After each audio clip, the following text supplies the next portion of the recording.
Voilà, je vous présente Léa qui est venue m'aider. Alors Léa, elle est en CP, mais elle va vous montrer ce qu'on peut faire aussi quand on est en petite section. Léa, tiens, je te donne tu vas nous expliquer ce que tu as trouvé dans la maison. Alors, j'ai trouvé un petit gobelet. Pour le rond, on peut faire des petits cercles. Voilà, tu nous montres? Tu peux nous montrer comment on fait? Déjà, on étale bien la pâte. Mais pas trop aussi, parce qu'après, ça va coller à la table. Sinon, vous prenez un petit plateau. Voilà, on peut faire des formes avec un verre. Avec ça, qu'est-ce qu'on peut faire? C'est un petit cure-dent. On peut faire des petits points quand on appuie dedans. Des petits points avec une paille. On peut faire des mini-cercles. Des tout petits cercles, absolument. Est-ce qu'on peut couper sa pâte? C'est rigolo, c'est resté coincé dans la paille. Tu veux essayer de couper la pâte? Alors, bien sûr, on peut faire des boules aussi. On a dit qu'on pouvait faire des boules. On peut couper sa pâte. Si on roule comme ça, on peut faire des serpents. D'accord? Encore une fois, ce qu'on essaye de faire ici, c'est de répertorier un maximum d'actions et de mettre des mots sur les actions. Parce que, regardez, si avec mon ongle, par exemple, j'essaye de faire des traces, hop, ça fait des petits traits.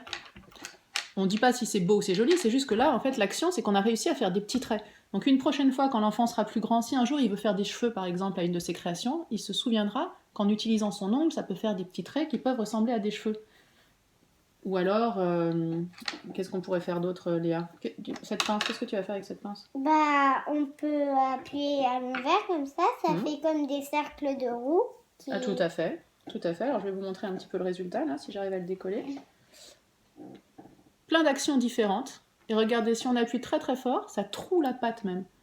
Trouer la pâte, la griffer, l'écraser, la rouler en boule.